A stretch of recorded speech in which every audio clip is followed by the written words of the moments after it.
कुठल्याही प्रकारचे व्यसन माझ्या आयुष्यात लागू देणार नाही।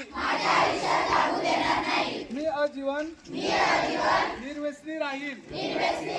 मी भारताचा नागरिक भारतातील प्रत्येक व्यक्ती निर्व्यसनी राहण्यासाठी मी प्रयत्नशील राहील।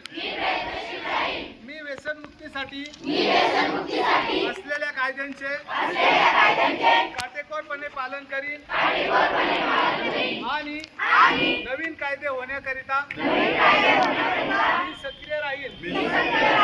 मी सर्व नागरिकांमध्ये व्यसनमुक्त समाज निर्माण करण्यासाठी सर्वतोपरी प्रयत्नशील राहून मी पदार्थांच्या विरोधात आयुष्यभर कार्यरत राहण्याचा संकल्प करीत आहे। मी राष्ट्रपती राष्ट्रध्वज व राज्यघटनेचा आदर करीन। जय व्यसन मुक्ती, जय भारत।